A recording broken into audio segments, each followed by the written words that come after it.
INTUC Sanjay Reddy నాయకత్వం సంజయ్ రెడ్డి నాయకత్వం ప్రసాద్ నాయకత్వం కార్మికుల ఐక్యత కార్మికుల ఐక్యత కార్మికుల ఐక్యత ప్రసాద్ నాయకత్వం ప్రసాద్ నాయకత్వం కార్మికుల ఐక్యత కార్మికుల ఐక్యత INTUC INTUC జనక్ ప్రసాద్ గారి నాయకత్వం జనక్ ప్రసాద్ గారి నాయకత్వం జనక్ ప్రసాద్ గారి నాయకత్వం సంజయ్ రెడ్డి గారి నాయకత్వం. ప్రజాప్రభుత్వం ఏర్పడాలి. ఆ ప్రజాప్రభుత్వం కాంగ్రెస్ పార్టీ ద్వారానే ఏర్పడుతుందని తెలంగాణ ప్రజలంతా నమ్మి కాంగ్రెస్ పార్టీని తెలంగాణలో అధికారంలోకి తీసుకొచ్చిన తర్వాత మరి ప్రజాపాలనలో భాగంగా ప్రజాపాలన కొనసాగిస్తూ పెద్దలు INTUC సెక్రటరీ జనరల్ ఈ తెలంగాణ రాష్ట్రానికి ఇక్కడున్న కాంట్రాక్ట్ కార్మిక వర్గానికి మేలు జరగాలంటే మరి కార్మిక నాయకుడు, అనుభవం కలిగిన వ్యక్తి, చట్టాలు తెలిసిన వ్యక్తి, సమస్యలను ఎదుర్కొన్న వ్యక్తి, కార్మికుల కోసం పోరాడినటువంటి అనుభవం గల జనక్ ప్రసాద్ గారిని ఈ రాష్ట్రానికి కనీస వేతనాల బోర్డు చైర్మన్గా మరి నియమిస్తే మరి ఈ రాష్ట్రంలో ఉన్నటువంటి కాంట్రాక్ట్ కార్మికులకు మేలు జరుగుతుందని, అదేవిధంగా పర్మనెంట్ కార్మికులకు కూడా మరి మేలు జరుగుతుందన్న ఉద్దేశంతో మరి జనక్ ప్రసాద్ గారిని కనీస వేతనాల బోర్డు చైర్మన్గా మరి రేవంత్ రెడ్డి గారు నియమించిన తర్వాత మరి జనక్ ప్రసాద్ గారు మరి నిరంతరం అహర్నిశలు కార్మిక వర్గం కోసం ఆలోచన చేస్తూ నూతన ఒరవడిని, నూతన పద్ధతిని తీసుకురావడానికి ఆలోచన చేస్తూ ఏదైతే గతంలో సింగరేణి మునిగిపోయే దశ ఉన్నప్పుడు, సింగరేణి మరి బంద్ అయ్యే పరిస్థితి ఉన్నప్పుడు సింగరేణికి పెట్టుబడులు పెట్టించి ఈ ప్రభుత్వాలతో చర్చలు చేసి పెట్టుబడులు పెట్టించినటువంటి మరి పరిస్థితి ఉన్నటువంటి మరి జనక్ ప్రసాద్ గారు మరి ఈనాడు మరి 10 సంవత్సరాలుగా మరి కాంట్రాక్ట్ కార్మికులకు ఎలాంటి మేలు జరగట్లేదు, ఒక రూపాయి కూడా మరి వాళ్ళకు పెంచిన సందర్భం లేదని చెప్పేసి మరి జనక్ ప్రసాద్ గారు గ్రహించి మరి ఈనాడు ఈ రోజే మరి పెద్దలు ఏదైతే తెలంగాణ రాష్ట్ర అడ్వైజరీ మెంబర్ ఉన్నాడో, రాష్ట్ర సలహాదారుడు ఉన్నాడో వేం నరేందర్ రెడ్డి గారిని కలిసి మరి ఈ కాంట్రాక్ట్ కార్మికులు బ్రోకర్ల చేతిలో మరి మోసపోవడం జరుగుతుంది. ఎవరైతే కాంట్రాక్ట్ ఉద్యోగం కావాలంటే మరి కాంట్రాక్ట్ వాళ్లకు 2 లక్షల 3 లక్షల 5 లక్షల రూపాయలు ఇచ్చి మరి కాంట్రాక్ట్ ఉద్యోగం మరి వాళ్ళు పొందితే వాళ్ళకు ఉద్యోగ భద్రత లేదు, CMPF లేదు, ESI ఫెసిలిటీస్ లేదు, ప్రమాద బీమా అమలు చేయట్లేదు అని చెప్పేసి ఇవన్నిటిని కూడా మరి సలహాదారుడైనటువంటి రాష్ట్ర ప్రభుత్వ సలహాదారుడు వేం నరేందర్ రెడ్డి గారిని కలిసి ఈ తెలంగాణ రాష్ట్రానికి మరి కాంట్రాక్ట్ అవుట్ సోర్సింగ్ కార్మికులకు ఒక కార్పొరేషన్ ఏర్పాటు చేస్తే ఆ కార్పొరేషన్ ద్వారానే మరి కాంట్రాక్ట్ లేబర్ కు నియామకాలు జరుగుతాయి, వారికి న్యాయం జరుగుతుంది. 1,20,00,000 మంది ఈ రాష్ట్రంలో ఉన్నటువంటి కాంట్రాక్ట్ కార్మికులకు మేలు జరుగుతుందని మరి ఆయన ఈరోజు మరి వేం నరేందర్ రెడ్డిని కలిసి వివరించడం జరిగింది. మందమరి డివిజన్లో అధికారులకు కార్మికులకు సరైనటువంటి సంబంధాలు లేకపోవడం, యాజమాన్యం ప్రొడక్షన్ దృష్టి చూపుతాం తప్ప కార్మికులకు సూపర్వైజర్లకు ఏదైతే కమ్యూనికేషన్ గ్యాప్ ద్వారా ఆ వర్కర్స్ను విడదీసి లోపల చాలా పనిభారం మోపుతూ ఏదైతే కార్మికునికి పొద్దున పసిపి పోయిన తర్వాత ఒక ఓర్మేను ఆ కార్మికునికి వర్క్ అలాట్మెంట్ చేస్తాడు. వర్క్ అలాట్మెంట్ చేసిన తర్వాత ఏదైతే వర్క్ మీద ఆ కార్మికుడు అండర్గ్రౌండ్ పోయిందో ఆ కార్మికుడు పోయి ఆ పని చేసుకుంటా అంటే ఇంకొక సూపర్వైజర్ వచ్చి అక్కడికి వచ్చి ఆ వర్కర్ను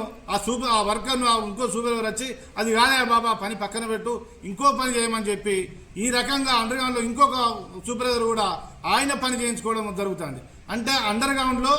వర్కర్స్కు ఒక పని అలాట్మెంట్ కాకుండా 2-3 పనులు అలాట్మెంట్ చేసి అక్కడ ఏ పని చేయకుండా ఇక్కడ సూపర్వైజర్లకు అధికారులకు కార్మికులకు సరైన సంబంధం లేకపోవడం వల్ల అండర్గ్రౌండ్లో సక్రమైన పని చేయకపోవడం, ఒక డిపార్ట్మెంట్ తీసి ఇంకో డిపార్ట్మెంట్లో కలపడం, ఇలాంటి ఆలోచన విధానం చేస్తాను. కేవలం దీనికి కారణం ఏంటి అంటే ఒక అధికారులు ఇక్కడనే అపాయింట్మెంట్ అయి కనీసం వాళ్ళు 10-15 సంవత్సరాల నుండి ఒక మైండ్లో ఉండడం వల్ల ఈ వర్క్ ఈ విధంగా వర్కర్స్కు అధికారులకు సూపర్వైజర్లకు కమ్యూనికేషన్ పోతుంది. దయచేసి దీని విషయంలో అధికారులు దీని మీద దృష్టి పెట్టి సూపర్వైజర్లు కానీ అధికారులు కానీ ఎక్కువ లాంగ్ స్టాండింగ్ ఆర్డర్లో ఉన్నాను వెంటనే దాన్ని చేంజ్ చేయాలని చెప్పి మా గౌరవనీయులు సెక్రటరీ జనరల్ జనకప్రసాద్ గారి దృష్టికి తీసుకుపోయినాం. అదేవిధంగా కూడా దీన్ని ఈ జూన్ నెలలో ఒకవేళ కాకపోతే దీన్ని మేము దశల వారీగా పోరాటాలు చేసి లాంగ్ స్టాండింగ్ ఆర్డర్ ఉన్నటువంటి అధికారులను ఇక్కడి నుంచి ఖచ్చితంగా పాల్గొంటామని చెప్పి మేము ఈ ప్రెస్ ద్వారా కూడా ఐఎన్టీసీ డిమాండ్ చేస్తుంది యజమానానికి. ఇంకో విధంగా సింగరేణి హాస్పిటల్లో పిఎంఈ చేస్తారు, ఒకవైపు మెడికల్ ఫిట్ చేస్తారు, కానీ దిగిపోయిన కార్మికునికి ఇవాళ షుగర్ టాబ్లెట్ ఇవ్వట్లేదు, బీపీ టాబ్లెట్ ఇవ్వట్లేదు, కార్మికునికి సరైన మెడిసిన్ ఇవ్వకపోవడం వల్ల వాళ్ళ కార్మికులు రాకి రంపంగా పెడుతూ ఇక్కడ నెల రోజులకు ఒకేసారి ఇచ్చాను బుక్లో వారం రోజులు ఇచ్చేసి నెలకు 3 సార్లు వాళ్ళ టాబ్లెట్ ద్వారా తింపుకుంటారు. అంటే ఒకవైపు ఇందాక లక్షలాది కోట్లాది సంపాదించినటువంటి టర్న్ ఓవర్ కంపెనీలో కేవలం ఒక మెడిసిన్ లేకపోవడం వల్ల కార్మికుడు ఇక్కడ 30 సంవత్సరాలు చేసి రిటైర్మెంట్ అయ్యి తన ఊర్లో సొంత ఊళ్ళో ఉంటా అంటే కనీసం ఆయన నెలకు ఒక్కసారి రావాల్సిన అవసరం ఉంటే కనీసం ఈ మెడిసిన్ లేకపోవడం వల్ల కార్మికుడు ఈ ఇక్కడ ఉన్నటువంటి ఆ మెడిసిన్కు 3 సార్లు రావడం జరుగుతుంది. ఇది కూడా యజమాన్యం దృష్టికి తీసుకుపోవాలి. నిన్నాక మొన్న కూడా మెడికల్ బోర్డు ద్వారా కూడా చాలా మంది ఈ విషయాన్ని ఒకవేళ తొందరగా చేయకపోతే దీన్ని కూడా మా సెక్రటరీ జనరల్ జనకప్రసాద్ దృష్టికి తీసుకుపోతాం. దశల వారీగా దీని మీద ఎన్నడో ఒక్కరోజు ఏరియా హాస్పిటల్ మీద మేము స్తంభించాల్సిన పరిస్థితి రాకుండా ఉండాలంటే ఈ జూన్ నెలలో మీరు సరైన మెడిసిన్ తీసుకొచ్చి కార్మికులకు సరఫరా చేయకపోతే మాత్రం ఐఎన్టీసీ దీన్ని హెచ్చరిస్తుంది. ఎన్నడో ఒకరు దీన్ని తీవ్రంగా ఖండిస్తానని చెప్పి మేము ఐఎన్టీసీ డిమాండ్ చేస్తున్నాం. సింగరేణి పరిరక్షణ కోసం సింగరేణిలో కొత్త బావులు తీసుకురావడానికి, కొత్త ఉద్యోగాలను సృష్టించడానికి మా నాయకుడు ఐఎన్టీసీ సెక్రటరీ జనరల్, ఈ రాష్ట్ర కనీస వేతనాల సలహా మండలి చైర్మన్ శ్రీ జనకప్రసాద్ గారు ఎప్పటికప్పుడు ఈ రాష్ట్ర ప్రభుత్వంతో సంప్రదింపులు చేస్తూ ఈ కార్మికులు ఎదుర్కొంటున్న కష్టాలు ఏంటిది, వీరు కోల్పోతున్న హక్కులు ఏంటిది, సాధించుకోవాల్సిన హక్కులు ఏంటనే విషయాన్ని రాష్ట్ర ప్రభుత్వానికి నివేదిస్తూ సింగరేణి పరిరక్షణ కోసం కంకరం కట్టుకొని పనిచేస్తున్నటువంటి ఏకైక నాయకుడు జనకప్రసాద్ అని ఐఎన్టీసీ తరఫున మీకు ఘనంగా సగర్వంగా చెప్పగలుగుతాం. ఈ రాష్ట్ర ప్రభుత్వం ఏర్పడిన తర్వాత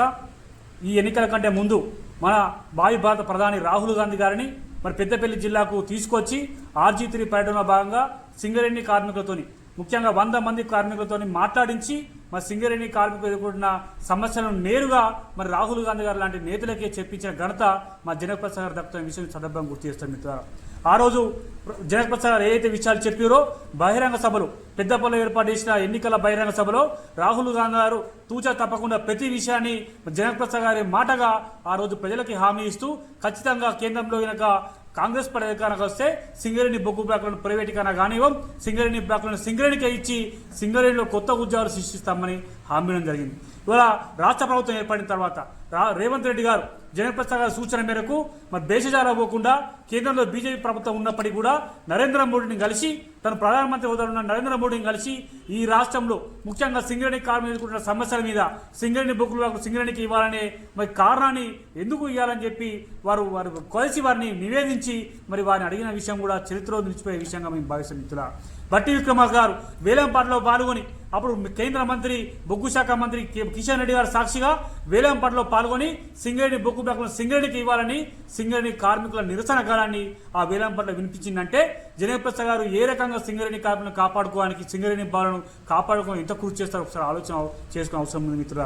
ఎన్నో ఏళ్ల కళ, కొన్ని దశాబ్దాలుగా తినని కళ సింగరేణి కార్మికుడు 30 ఏళ్ళు 40 ఏళ్ళు సంస్థలో పనిచేసి రిటైర్ అయిపోతే రిటైర్మెంట్కి వచ్చిన డబ్బులు మరి కొడుకు పెళ్లికో కూతురు పెళ్లికో వాళ్ళ చదువులకే అయితేనే కానీ సొంతింటి కళ మరి కట్టుకునే పరిస్థితి లేకుండా పోతున్నది. కాబట్టి సింగరేణి మరి కార్మికులకు సొంతింటి కళను నెరవేర్చాలని చెప్పి ఈ రాష్ట్ర ప్రభుత్వానికి ఈ సంవత్సరంలోనే ఇప్పటివరకు దాదాపు 4-5 సార్లు రాష్ట్ర మంత్రులను కలిసి వారికి నివేదించి ఖచ్చితంగా సింగరేణి కార్మికుల సొంతింటి కళను నిజం చేయాలని వారు అడిగిన విషయాన్ని సందర్భంగా గుర్తిస్తుంది మిత్రులారా. ఇవాళ ఫ్లెక్సిబుల్ ఇన్కమ్ ట్యాక్స్ 12 నెలలు పనిచేస్తే సంవత్సరంలో మరి 3 నెలలు మరి ఇన్కమ్ ట్యాక్స్కి ఏమైనా డబ్బులని పోతా ఉంటే ఇవాళ మరి సింగరేణి కార్మికుల జీవితాలు చాలా దైనంగా మరి వెళ్ళిపోయే పరిస్థితి ఉన్నాయి. వాళ్ళ చదువుల కోసం ఇతర మరి అవసరాల కోసం పైసలు మరి అప్పు తెచ్చుకొని ఇవాళ చదివించుకునే పరిస్థితి ఉన్నాయి. కాబట్టి ఫ్లెక్సిబుల్ ఇన్కమ్ ట్యాక్స్ను మరి ఏదైతే కోల్ ఇండియాలో మరి రియంబర్స్మెంట్ చేస్తున్నారో అదే విధానాన్ని సింగరేణిలో కూడా తీసుకురాని వారు అడిగిన విషయాన్ని కూడా మరి దృష్టి తీసుకున్నారు. రాష్ట్ర ప్రభుత్వ పెద్దలు కూడా